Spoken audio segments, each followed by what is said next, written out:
c'est nécessaire que les responsables se parlent. Maintenant, il faut trouver des solutions. Et un certain nombre d'entre elles ont déjà été ébauchées, en particulier sur le ramassage scolaire, de façon à ce que le transporteur soit là à l'heure, voire avant l'heure, et qu'il ne ramasse que les élèves de Bainbridge et des environs, de façon à ce qu'on puisse avoir un ramassage cohérent, beaucoup plus proche de la sortie des classes. Ensuite, moi j'ai proposé un certain nombre de pistes sur lesquelles nous devons avoir plus de renseignements, en tout cas les forces de l'ordre, pour justement faire peur aux potentiels actes de délinquance ou de violence et les faire reculer. Il s'agit bien entendu d'être plus vigilant sur les réseaux sociaux. Il s'agit de voir dans quelle mesure on peut créer une seconde zone de sécurité prioritaire, en particulier sur les communes de Saint-François, de Sainte-Anne et du Gosier, en plein, de façon à ce qu'on soit mieux sécurisé dans des zones qui sont à la fois à fort potentiel humain, puisque c'est une population qui croît en général, mais aussi un secteur où, à certaines périodes de l'année, les populations sont multipliées par 2, voire par 3, afin de mieux juguler tous les phénomènes visant à voir se déplacer l'insécurité des zones de sécurité prioritaire, ou de Pointe-à-Pitre, des Abîmes ou de Bémao, vers d'autres zones, parce que le risque d'insécurité ou le risque de violence ou d'actes délictueux, lui aussi s'adapte et il se déplace. Et donc par conséquent, nous devons mettre en place tous les moyens, ensemble, coordonnés, à travers des outils modernes, des outils beaucoup plus capables de mettre à mal ceux qui augurent, ceux qui réfléchissent à commettre des actes qu'ils finiront un jour ou l'autre par regretter. Bon, c'est la moindre des choses que le maire, ses collègues soient sur le terrain et au plus proche de ceux qui souffrent. C'est rien du tout, c'est notre devoir. En même temps, il nous faut apporter des outils supplémentaires, et donc c'est le sens de ma volonté d'aller dans les établissements scolaires, de libérer la parole. Et là, nous avons un véritable travail à faire, car nous savons que dans les bus qui transportent les enfants de Bainbridge, on est très très loin d'avoir résolu le problème du traumatisme qu'ils ont subi. Ils sont perturbés. Et je vais de nouveau insister auprès des services de santé, de psychologie dans l'établissement scolaire, au niveau du centre communal d'action sociale, de façon à ce que nous renforcions avec le département, la région et les services de l'État des moyens adaptés pour libérer la parole et trouver des solutions pour ces jeunes lycéens qui sont, je vous l'assure, traumatisés. C'est la raison pour laquelle j'ai décidé avec mon conseil municipal d'annuler toute manifestation à caractère festif dans le cadre de la fête patronale qui aura lieu au début du mois d'octobre. Nous résumerons l'ensemble des moyens humains et logistiques à ce que sur le territoire, partout dans la commune, nous allions au contact des jeunes de façon à leur permettre de s'exprimer, à faire des propositions aussi, de façon à ce que nous les écoutions et que nous arrivions ensemble, progressivement, à faire des propositions visant à améliorer leur sentiment de mieux-être et de les sécuriser au quotidien, parce que ce n'est pas à eux de souffrir, ce n'est pas à eux d'avoir peur. Nous devons donc protéger la maman de Johan et sa famille, ses jeunes frères, ses sœurs, et les accompagner du mieux possible. Mais nous devons surtout protéger et sécuriser ceux qui sont innocents et qui n'ont pas à souffrir de la menace potentielle ici à Saint-François, à Basse-Terre ou ailleurs en Guadeloupe. Surtout pas quand ils sortent de l'établissement ou à l'intérieur de leur établissement scolaire. Oui, l'initiative privée est bonne en cela qu'elle permet une coproduction à l'échelle de l'archipel guadeloupéen. Jusqu'à maintenant, les communes, chacun dans ses prérogatives, les agglomérations comme à Cap Excellence, nous avons développé des politiques, aussi bien de sécurité au niveau communal qu'au niveau de prévention de cette sécurité à travers le développement économique à Cap Excellence, à travers la politique de la ville, sur le contrat urbain de cohésion sociale sur Cap Excellence avec des nouveaux territoires prioritaires se trouvant sous notre agglomération. Mais ce qui a d'origine aujourd'hui, c'est que l'ensemble des communes de l'archipel guadeloupéen, l'ensemble des agglomérations se mettent ensemble, aux côtés de l'État, la région, le département, pour mettre en commun nos idées, essayer de booster les communes qui traînent les pieds, essayer de leur donner l'expérience que nous avons, et voilà, échanger les bonnes expériences qu'ils ont développées positivement sur leur territoire, mutualiser les moyens qui sont forcément limités compte tenu de la conjoncture économique et sociale, faire un recours plus fort, que nous sommes plus nombreux, plus ensemble, auprès de l'État pour qu'elle nous accompagne dans ses compétences régaliennes, qu'elle seule peut développer, que dans des compétences ou en termes d'accompagnement des collectivités locales qui lui demandent avec solennité. Donc je pense que c'est une bonne appréhension des choses. Beaucoup de projets ont été développés. On a la semaine pour pouvoir répondre concrètement, pour qu'ensuite nous puissions conclure un projet collectif commun et global qui dépasse le cadre des communes, qui dépasse le cadre des communautés d'agglomération ou de communes, qui soit un projet de coproduction, de sécurité, aussi bien dans le volet répressif, protecteur que préventif, à l'échelle de la Guadeloupe. C'est de l'intelligence collective. Ah non, on n'a pas attendu aux abîmes, on n'a pas attendu à Cap Excellence, mais il faut qu'on mette ensemble nos expériences respectives avec celles des autres communes, avec celles des autres communautés d'agglomération de communes, de sorte que nous soyons plus forts ensemble. Puisque le débat, le combat guadeloupéen ne se limite pas au territoire de telle ou telle commune, en fonction du déplacement de la délinquance. C'est un combat qui met la mobilisation de tout le monde, toutes les institutions. Mais aussi, on l'a dit, on l'a rappelé, il y a une convention des familles, de la parentalité qui va être mise en place. C'est aussi l'affaire des parents, des frères, des sœurs, des voisins, des parents d'élèves, des éducateurs. C'est l'affaire des associations qui doivent faire autre chose que du divertissement. Ils doivent faire aussi un accompagnement très fort de notre jeunesse. C'est l'affaire des artistes, des gens qui ont une écoute auprès notamment de notre jeunesse. C'est un combat collectif. Ce n'est pas la responsabilité d'un ou de l'autre. C'est l'affaire de tout le monde et tout le monde doit être sur le pont avec nous pour mener ce combat qui sera forcément un combat de longue haleine. L'État doit, dans le cadre de ses compétences, les exercer.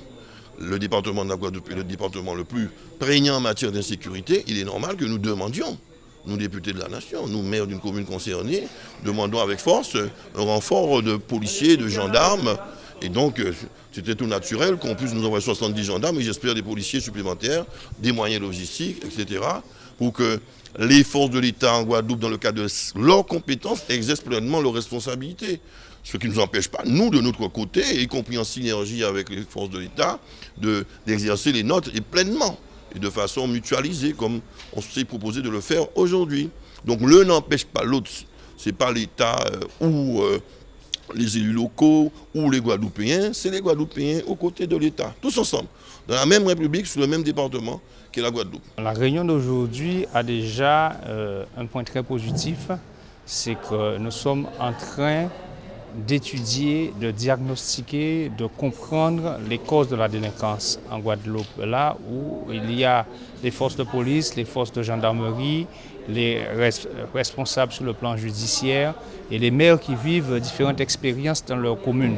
Je pense que c'est important de comprendre parce qu'on est sous le coup de l'émotion par rapport à ce qui s'est passé et on agit avec le cœur et on a mal et on souffre et on ne voit pas toujours le problème, je pourrais dire, dans sa globalité, dans aussi, je pourrais dire, sa multiplicité, mais aussi ses difficultés à pouvoir l'appréhender comme il le faut, parce que ce n'est pas toujours simple.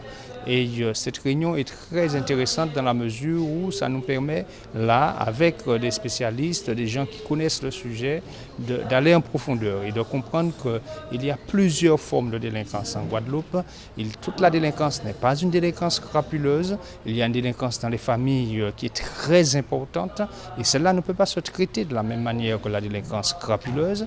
Il y a une délinquance chez les jeunes qui est une délinquance aussi très forte, donc une délinquance chez à la fois, on peut dire, des jeunes qui ont moins de 18 ans, mais ceux qui sont très proches de 18 ans, etc. Donc mineurs et ceux qui sortent de la minorité. Et puis, il y a une autre délinquance dont on ne parle pas assez, et celle-là, elle est très importante, et à mon avis, c'est celle-là qui alimente peut-être la petite délinquance, etc. C'est cette délinquance, je pourrais dire, qui est de haut niveau, qui est le trafic en Guadeloupe, trafic d'armes, trafic de stupéfiants, et qui est trafic aussi de scooters. Il y a tout cela. Et là, ça alimente une économie souterraine, une économie informelle. Et on n'en parle pas beaucoup, mais celle-là a son importance. Donc, il faut aller plus en profondeur. Et là, maintenant, il s'agit pour nous, chaque maire, puisque nous sommes là, de travailler selon la zone dans laquelle on est, soit la zone, bien sûr, de gendarmerie, comme c'est mon cas, ou encore la zone de police, et travailler aussi avec les forces judiciaires pour mieux comprendre, mieux appréhender sur chaque territoire ce qui se passe et pouvoir mettre les dispositifs adéquats par rapport à la forme de délinquance qu'on a, par rapport au public qui est touché par la délinquance, par rapport aux actions qui seraient plus ou moins opportunes à mener, parce qu'il n'y a pas de réponse, je pourrais dire, globale, il n'y a pas de réponse toute faite. Il faut étudier son territoire et bien comprendre ce qui s'y passe. Une chose est sûre, c'est qu'aujourd'hui, il faut renforcer la lutte contre la délinquance par la répression. Et c'est quelque chose qui aujourd'hui est en train de se faire, malheureusement à cause de ce fait qu'on vient de connaître et qui a réveillé un peu tout le monde et qui a bousculé un peu les choses, même au niveau aussi de l'opinion publique, parce qu'on sent même au niveau aujourd'hui de l'opinion publique qu'il y a une prise de conscience. Les artistes se réveillent, mais on sent que la population, la société civile se réveille aussi. On sent bien qu'aujourd'hui la responsabilité n'est pas seulement une responsabilité des politiques, c'est pas seulement une responsabilité des élus, c'est pas seulement une responsabilité des institutions, c'est aussi une responsabilité des parents, et on le dit aussi. Donc tout le monde porte la responsabilité et il faut que chacun joue son rôle à sa place, et si on ne revient pas à cela, on ne réussira pas. Donc oui, aujourd'hui, renforcer la répression, plus de gendarmes, plus de police, plus de moyens, oui, mais aussi plus de parents qui aujourd'hui décident de prendre en main leurs enfants, et plus de moyens pour aider ces parents à prendre en main leurs enfants, et que ces parents répondent aussi aux appels des politiques quand on demande à ces parents de venir à des réunions où on met à disposition de ces parents des spécialistes. Je le fais dans ma commune, malheureusement, je ne vois que les parents qui n'ont pas de problème.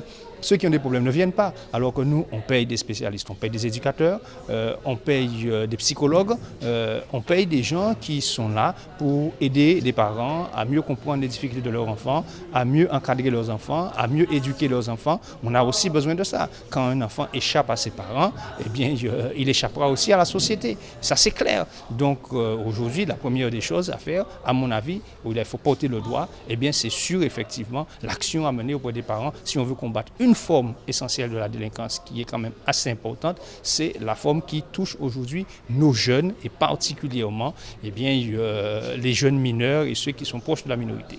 Oui, c'était important que nous soyons tous réunis avec les collectivités majeures et tous les maires présents. Ils ont tous répondu quasiment à cette demande-là, parce qu'il faut véritablement que nous ayons des actions collectives et des actions de coproduction, comme a insisté le préfet, pour permettre de porter des réponses à cette problématique de la violence et de l'insécurité. Aucune commune n'est épargnée, même la nôtre, petite commune avec peut-être moins de faits graves ou de faits véritables tous les jours, mais nous avons cette délinquance qui existe, qui pour moi est liée véritablement à des problèmes de toxicomanie, et nous devons vraiment nous donner les moyens pour vaincre ce problème-là. C'est véritablement cette addiction à ces drogues-là qui font que notre jeunesse est en train de déraper. On a déjà fait un congrès, on a déjà fait de grandes messes, on a déjà aussi mis en place toutes les mesures possibles et imaginables, mais c'est véritablement complexe parce qu'il n'y a pas une seule cause, mais c'est véritablement des causes multiples, et il faut vraiment s'attaquer à toutes ces causes-là. Écoutez, c'était nécessaire. En plus, c'était une réunion, disons que j'avais même demandé au président du conseil régional de l'organiser avant de voir toute autre démarche, et que ce soit organisé en préfecture avec l'ensemble des maires, l'ensemble des présidents des EPCI, pour, disons, comme on a dit cet après-midi, travailler à coproduction de sécurité et voir les engagements des uns et des autres, et voir un peu, avoir l'approche systémique, comme l'a dit un des collègues. Je crois qu'il faut continuer à travailler ainsi, mais c'est aussi une affaire de moyens. et nous devons attendre l'arrivée du ministre pour voir véritablement ce qui pourra, c'est pas simplement annoncer, mais mettre à disposition du pays pour continuer à lutter contre, disons, l'invasion de la délinquance sur ce territoire-là. On n'est pas un territoire, on est un territoire peut-être né de la violence, mais nous ne sommes pas violents par essence, et il faut cesser de le dire. Et là, ce sont nos jeunes qui sont en difficulté. Cela veut bien dire qu'il y a des actions de prévention à mettre, et il faut mobiliser les fonds là-dessus. Et là, c'est une affaire de société.